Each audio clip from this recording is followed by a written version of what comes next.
What's up guys? Today nandito kami ngayon sa Uni Oil papuntang Eastwood guys. Ngayon pupunta tayo ng Carmit ng mga Sonet sa Kia Sonet Pilipinas Club. Yan, makikita natin sila, mag-meet tayo kasama sila. Mini EV lang. Punta kami ngayon ng Eastwood para kitain sila Kuya Joel kasi yung ibang kasonet natin. Ngayon, update ko kayo, kaya kami nandito. Sinantay namin yung isang kasonet, si Kuya Jerby, na nasa biyahe na. Malapit na siya actually. Then, mamaya kita-kits tayo guys. Meet natin silang lahat. Tapos, yun. Kita-kita na. Yung first time natin magjo-join doon. Sama kayo guys. So, yan. May kasama tayo ngayon. Ayun o. Oh, yeah. Guys, dito na ako sa Eastwood. Kasama natin si JPD Vlog. Hey, JPD Vlog, oh. Sunuran lang kayo? Yes, sir. Oy, musta? Ayun na, magkasunod Vlogger. kami. Kala magkasunod lang kayo? Oo. So, naano lang? Nagkasalisi kami. Ilang months na to sa'yo?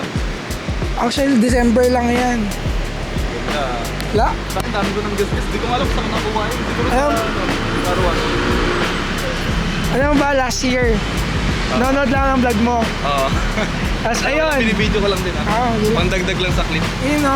Kita Ano ba to? mo. Yan ba yung JP? Oo, ZB10. Mga dumating si Jerby. Kasunuran lang kami. Guys, Matt. Doon ka na dahalan, Jeremy. Vlogger din niya si Matt. Chris Jerby. Ano lang?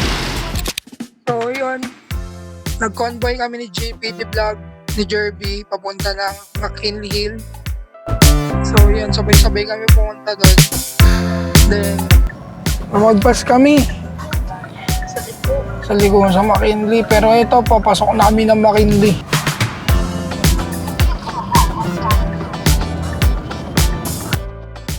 Para sa akin, hindi lang ito simpleng meet up. Ito ay isang samahan ng mga taong may isang hibig. Another video, another vlog. So welcome to my vlog. Ay, another day ba?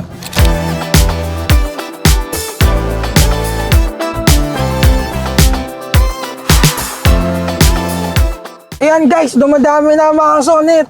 Lalabasan na sila.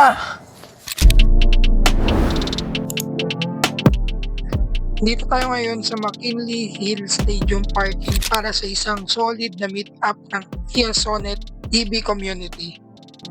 Isang araw ng banding, kwentuhan at syempre pagpapakita ng ating mga pogi at nagkakagandahang Sonet. Sa isang dumadating ang mga members mula sa iba't ibang lugar, makikita nyo dito ang iba't ibang kulay ng setup ng mga Sonet. May stock, may modified, at lahat may kanya-kanyang style. Siyempre, hindi mawawala ang kwentuhan, tawanan, at picture-picture. Dito mo talaga mararamdaman ang tunay na meaning na pagiging parte ng car community.